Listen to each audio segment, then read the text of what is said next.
Y precisamente para hablar sobre este tema le agradecemos infinitamente a un especialista, sobre todo pues conocedor de las medidas de protección civil que deben imperar y que debemos observar todos. Nos referimos a Juan Carlos Pérez Cruz, a quien le agradecemos infinitamente la generosidad de su tiempo. Juan Carlos, gracias, ¿cómo estás? Muy buenas noches, Alejandro, muy buenas noches a todo el auditorio y gracias por la invitación y sobre todo por difundir estas medidas de seguridad que tenemos que entender y aprender todos. Porque, a ver, Juan Carlos, nosotros llegamos a un departamento nuevo, rentamos una casa y pues asumimos o imaginamos que las condiciones de sus instalaciones son óptimas. Quizás en el caso del agua pasemos un mal rato con una inundación, quizás en el caso de la energía eléctrica pues nos quedemos sin luz un rato, echemos a perder un aparato. Pero en el caso del gas, la instalación de gas, esto puede ser fatal. Sí, es correcto. Estamos tan acostumbrados al manejo del gas, tanto sea natural como LP, que descuidamos justamente o se nos olvida que no deja de ser una sustancia peligrosa. Y aunque hemos tenido en la Ciudad de México en general, hemos tenido muchas experiencias desagradables con el gas, 86, San Juan Guatepec, podemos también pensar en lo que fue el accidente en el hospital materno infantil en Coajimalpa, que también una pipa generó esto, y bueno, y los eventos caseros, como los que ahorita mencionamos. El, la, del mes de diciembre, la Secretaría de Gestión Integral de Riesgos y Protección Civil de la Ciudad de México comentó que en la área metropolitana son entre 11 y 15 los avisos que hay relacionados a fugas de gas. Hemos tenido mayor incidencia, quizás sí, quizás no, pero lo que sí es importante señalar es que en esta temporada de invierno es muy común que descuidemos mucho las instalaciones de gas y entonces se generan este tipo de eventos. En el caso específico de lo que ha sucedido en Paseos de Tasqueña y en esta última en Álvaro Obregón, en lo personal me llamó mucho la atención. Te- Esto quiere decir que muy probablemente también haya descuido al manejo de algunos equipos de gas, como pueden ser las estufas o como pueden ser los boilers, en el sentido de que, por ejemplo, se deja algo sobre la estufa, vamos a suponer leche, que al momento que hierve se derrama y apaga esto las parrillas y entonces empieza a generar la acumulación de gas. O salir de la casa y dejar prendido justamente una estufa o dejar prendido un calentador que no tenga buen mantenimiento y eso puede ser lo que Sí. genere este tipo de Juan desgracias. Carlos, y este tipo de accidentes puede generarse por descuidos, ¿no? Como salirnos sin darnos cuenta que dejamos algo en mal estado. Pero hay que decirlo que este tipo de accidentes todos son prevenibles y precisamente eso hace la protección civil. Desde tu experiencia, desde tu conocimiento, ¿cuáles son los errores más comunes que cometemos en casa por desconocimiento, que va más allá de un olvido, a lo mejor pues no darle mantenimiento a las instalaciones, revisarlas? ¿Qué es lo que ocurre, el común denominador de estos accidentes, que casi siempre ocurre, que va más allá de un descuido? Bueno, primero el exceso de confianza. Vuelvo a repetir, estamos tan acostumbrados a usar el gas que se nos olvida que es peligroso de entrada. Y eso bueno, las personas que lo almacenan en tanques estacionarios, se les olvida hacer una inspección. Los tanques estacionarios tienen un periodo de vida. Y cuando son, por ejemplo, en edificios, como puede suceder en muchas áreas de la zona metropolitana, se les confiere esto únicamente a unos administradores y nadie más vuelve a revisar las instalaciones de gas. ¿Sí? La otra es que precisamente, como mencionaba Alejandro al principio, estamos acostumbrados o creemos que las instalaciones son perpetuas y no, se necesita de un mantenimiento, se necesita de un cuidado, se necesita de pintar las tuberías para que no entren en corrupción, se necesita mandar a mantenimiento a los boilers para que no tengan problemas de consumo. Tenemos que también desencochambrar las estufas, ¿sí? Para que justamente la acumulación de gas no, o sea, puede generar justamente que esté fallando las válvulas y entonces generar estas fugas de gas. Todos estos eventos tanto son previsibles como prevenibles y lo que tenemos que aprender a manejar es que nuestras instalaciones deben de estar en las mejores condiciones. Si no sabemos cómo mandarle ese mantenimiento, bueno, hoy también en la Ciudad de México, el Cuerpo de Bomberos ha lanzado una invitación para que ellos vayan a revisar sus instalaciones. En mi experiencia, estas revisiones de bomberos, he acompañado algunas en el área metropolitana, hemos encontrado que instalaciones, por ejemplo, en restaurantes, en hoteles, en edificios, tienen fugas, pequeñas fugas, y nadie se había percatado, aun cuando esas instalaciones previamente tuvieron dictámenes de instalaciones de gas. Entonces, porque es un uso cotidiano y tenemos que tener ese cuidado cotidiano. Ahora, otra cosa es que también nosotros podemos justamente adquirir sensores. Ahorita también el gobierno de la Ciudad de México está otorgando esos sensores por instrucciones de la jefa de gobierno a unidades habitacionales, pero también podemos nosotros adquirirlo en algunas tiendas electrónicas e inclusive hasta esas compras por línea podemos comprar de gas que nos puede servir para que con cierta periodicidad aprovechar y checar nuestras instalaciones desde el tanque de almacenamiento o donde viene el suministro, la tubería, hasta los equipos, el número de equipos que requerimos. Y sobre todo en esta temporada, no abusar de las instalaciones de gas. No usar usar las parrillas de la estufa como calentadores familiares. Eso es muy, muy, muy peligroso. A ver, es importantísimo, Juan, lo que nos estás compartiendo de corresponsabilidad en todos los niveles. Pero, por ejemplo, ¿qué podemos hacer nosotros? En el caso del tanque estacionario, pues es claro lo que has dicho, no es vida infinita la que tiene, hay que hacerle una revisión. Pero en el caso de los tanques estos, los cilindros, como se les conoce, pues uno compra uno, pero es como el bote del garrafón del agua, va dejando el que se vacía y a veces le tocan uno verdaderas carcachas, o sea, despostillados, picados. ¿Cómo lograr un control y sobre todo un cuidado en esa dinámica que cambia? No es como en algunos países en donde el tanque es de uno es propietario, uno es responsable, va, lo llena y pues regresa a casa ya con el gas abastecido. ¿Y qué pasa también con las instalaciones de gas LP, que es una compañía que no se pueden manipular a partir de lo que llega a nuestro domicilio, pero que se ha visto unas auténticas porquerías de cómo se instalan en nuestro país, con inclusive trozos o tramos de tubería que es inclusive no de metal, que puede ser flexible, que se asoma por la calle, que está visible. ¿Qué se puede hacer en estos casos? Qué bueno que tocas ese tema. Fíjate que en la administración federal pasada, si recuerdan, hubo todo un programa que se llamó Gas del Bienestar. Uh-huh. Independientemente de cómo funcionó ese programa, lo importante fue que logró que se hiciera un gran cambio de todos los cilindros de las empresas privadas. O sea, muchas de las empresas privadas ya digámoslo así, actualizaron sus cilindros, ¿sí? Porque un cilindro de esos tiene un tiempo de vida útil más entre 15 y 20 años, ¿sí? ¿Qué es lo que nosotros podemos hacer? Efectivamente, checar de entrada la base del cilindro. Los cilindros tienen digámoslo así, un sostén, un círculo, pero lo que está oculto es justamente la parte baja del cilindro, que eso es lo que regularmente está enmohecido o está mal mantenimiento. Entonces, cuando el señor del gas sube con el tanque, tenemos que observar cómo va esa base. Si asiento, tenemos la más así, esta parte que queda entre la corona, que es el sostén. Es correcto, y la parte de abajo del cilindro. Bien. Si eso lo vemos demasiado oxidado, tenemos todo el derecho de agarrar y decirle, cámbiamelo. Ok. ¿Sí?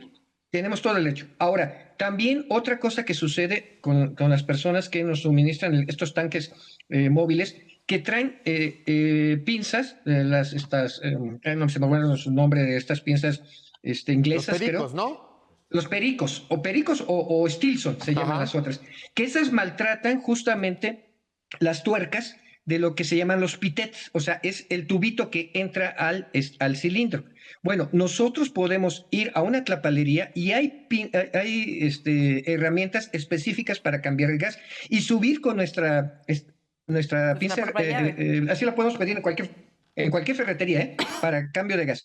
Y con eso no se amuele, no se desgasta tanto la tuerca del pitet. Y bueno, también subir con un poquito de agua jabonosa y ponerle alrededor antes de que se vaya él, que nos suministra el gas, para verificar que todo eso está perfectamente bien sellado. Juan Carlos, y Eso respecto al gas natural, que no tiene ningún olor, ningún color, ¿qué recomendaciones nos das? ¿Cómo podríamos identificar una fuga de gas natural? Bueno, de hecho, tanto el gas natural como el gas LP, licuado de petróleo, tienen el desodorante que se llama mercaptano. Okay. De hecho, tanto el gas LP, licuado con petróleo, como el gas natural son inodoros. Le ponen este perfume, si me permites la expresión, para identificarlo.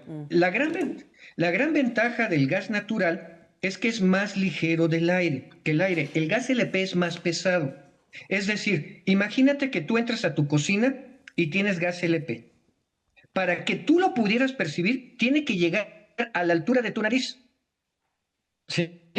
O sea, todo eso abajo ya es una atmósfera explosiva. Una bomba de tiempo. Y eso puede hacer que te prendas, una bomba de tiempo, exactamente. Hasta llegas, contestas tu celular o prendes la luz y eso es suficiente. Es más, una vez el Sanborns de los azulejos explotó precisamente por una fuga de gas. El gas natural es mucho más amable, es mucho más ligero que el aire y entonces se va hacia arriba. Tarda más en generar una atmósfera explosiva, ¿sí? Quizás sea una muy buena opción. Hay que recordar, por ejemplo, que ciudades como San Francisco ya llevan muchos años, ¿sí?, llevando gas natural, justamente, lo menciono porque es una ciudad altamente sísmica y ha demostrado que el gas natural a través de tubería no existe tanto riesgo como sí lo puede ser, por ejemplo, y lo recordamos en el sismo de 2017, que hubieron tanques estacionarios que explotaron posterior al sismo. Y bueno, ahora la infraestructura urbana son espacios de vivienda muy pequeños, con poca ventilación y el común denominador, incluso hasta por estética, que el boiler esté por dentro. ¿Qué riesgos hay? ¿Es seguro? ¿No es seguro? Hay boilers también eléctricos. Y si ustedes recuerdan, hace unos años, como 3 o 4 años, sobre Avenida Coyoacán, hubo una explosión de gas, por acumulación de gas en un departamento por una mala instalación en un lavadora, en una secadora. Sí, sí. Avenida Coyoacán, casi esquina con Avenida Universidad. Es correcto. Por una mala instalación, justamente, de los equipos de un centro de gas. Sí, un centro de lavado, exactamente. Entonces, ese es el principal problema que tenemos, ¿no? Que muchas veces la gente que se dedica a esto, pues no hace bien su chamba, habrá que decirlo. Y esto era un departamento nuevo, ¿eh? Era un departamento muy nuevo. Y tener estos equipos, este caso de Paseos de Tasqueña, me decía justamente una compañera bombero, tenían el cilindro de gas dentro de la casa. O sea, deben de tener, si hay especificaciones, normas oficiales mexicanas que dicen cómo deben de ser estas instalaciones según para el tipo de uso que deben tener, ¿sí? Entonces, tener el cilindro dentro de la casa, tener el boiler a un lado de la regadera no es lo más recomendable. Y si es así, si así le venden un departamento o así está recibiendo el departamento, mejor pida que a los bomberos y que vayan y chequen la instalación y precisamente que se haga con base a estas normas oficiales mexicanas que lo regulan. Y vienen desde la construcción muchas veces. Juan Carlos, desde hace algunos años, un par de años quizás, pues se comenzó a promover que se cambiaran los anafres. Recordarán ustedes cuando la señora de los tamales encendía el anafre con carbón, aquello era una humareda mayúscula, era 7 de la mañana en la Ciudad de México, estaba plagada precisamente de estos aires contaminantes y se buscó promover, y de hecho pues ya la legislación obliga o prohíbe el uso de estos y pues bueno, le abre la puerta a los tanques de gas en los puestos de tamales, en los puestos de quesadillas, en los puestos de tlacoyos. ¿Qué riesgo hay en estas instalaciones que ni siquiera son caseras, son guías y tubos que salen de estos tanques que van a anafres hechizos? ¿Qué peligro hay en esto en la calle? Terrible, terrible. De hecho, muchas veces yo he visto, sobre todo, por ejemplo, en los paraderos de autobuses, los famosos CETRAMS, donde afuera hay toda una cantidad de puestos de carnitas, de tacos, etcétera, y ahí he visto cómo están cambiando los cilindros, lo que le llaman las botellas de 10 kilos, las chiquitas. Sí, sí. Bueno, ustedes recordarán recientemente, allá por el Monumento de la Revolución, hubo también una explosión por fuga de gas. Un flamazo, ¿no? Sí. Sí, un flamazo. Bueno, fue un cilindro de los que utilizan para los calentadores, de esos calentadores que se ponen... Sí, sí, de gas que calientan el ambiente, las terrazas y que calientan el ambiente. Sí, que fue por ahí por la temporada de noviembre que se hacían mucha mofa, que los que se salvaron fueron las calaveras y catrinas que ahí tenían. pero a ver, fue un incendio mayúscula. Acabó con un edificio prácticamente, un restaurante completo, y al edificio le fue fatal, Juan Carlos. Es correcto. Y fue o sea, imagínense si ese restaurante, no le estoy echando la culpa nada más a los puestos ambulantes. No. Este era un restaurante y es un restaurante de muy buen nivel en una muy buena zona de la Ciudad de México. O sea, es justamente el desconocimiento del manejo de los equipos o el exceso de costumbre de que lo tenemos. Préndelo, es normal. No, es un genio, pensémoslo así, es un genio embotellado que si lo hacemos enojar, nos la va a hacer pasar mal. Sí. Entonces, efectivamente, hay una norma de la Secretaría de Gestión Integral del Riesgo y Protección Civil para instalaciones de gas temporales. Y esto nos obliga a nosotros, a los responsables oficiales de protección civil, a checarlo, por ejemplo, cuando son verbenas populares. Las alcaldías lo tendrán que checar cuando hacen, por ejemplo, los eventos del 15 de septiembre o cosas por el estilo, ¿sí? Pero lo más importante, y al final del día, es el usuario. Sí. Aquí es lo más importante, al fin y al cabo, es su integridad física, es su negocio, ¿sí? Juan y los Carlos, primeros que van a salir... Sí. Sí, instalaciones de gas y también eléctricas. Ahora que hablamos, por ejemplo, de estos centros CETRAM, están conexiones en medio del charco, voladas con diablitos, atravesadas por los cables, y también son un riesgo, también evidentemente en las zonas habitacionales, falta de mantenimiento a nuestras instalaciones eléctricas, exceso de aparatos, celulares conectados y aparatos conectados las 24 horas. ¿Qué hay también de los accidentes domésticos por temas eléctricos? ¿Cuántas veces han escuchado a gente que llega a las áreas de trabajo y dice, no sé si desconectar la plancha? Sí. Sí.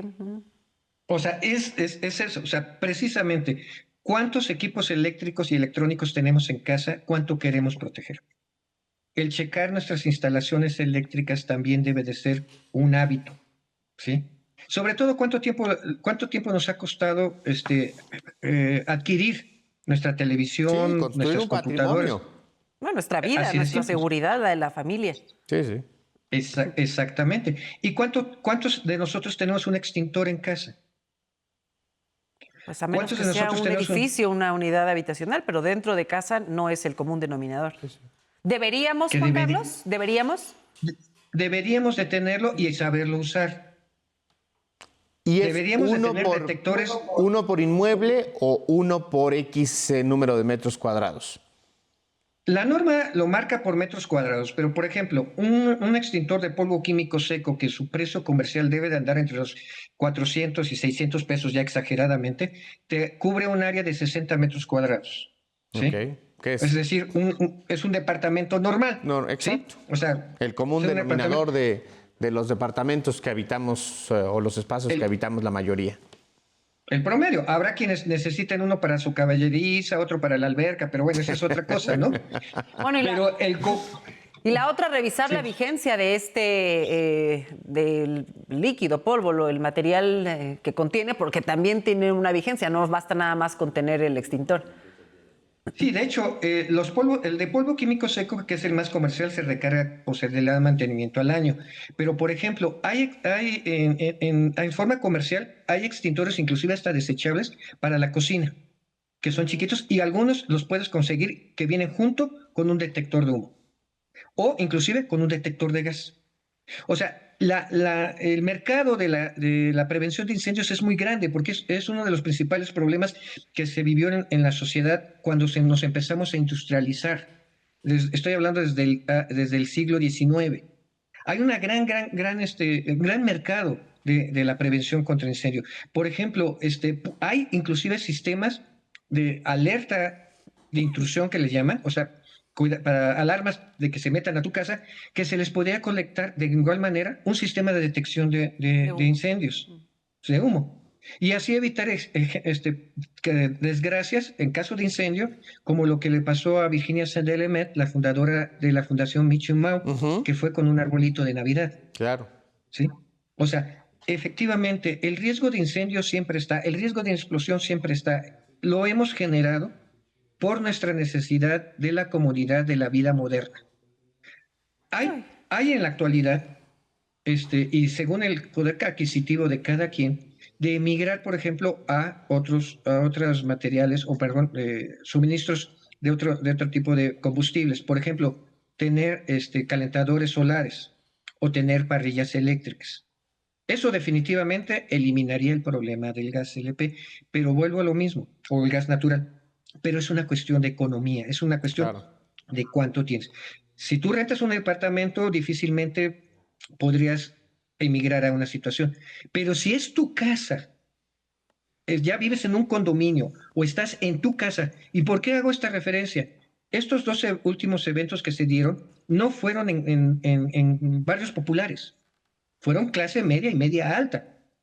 Entonces, ahí sí podrían haber tenido, por ejemplo, calentador solar o podrían haber tenido parrillas eléctricas, sobre todo si tienen personas que requieren ser supervisadas, personas adultas mayores o personas que no pueden valerse por sí mismas para cuidarlos y protegerlas. Bueno, pues esperemos, Juan Carlos, que esta charla nos deje como reflexión la importancia de la protección civil, y así como ocurrió luego del sismo de 2017, que ahora ya todos tenemos nuestra mochila de vida, nuestras lámparas con pilas, nuestro radio, pues pensar también en estos dispositivos contra incendio, darle una revisada a nuestras instalaciones de gas, a nuestras instalaciones eléctricas.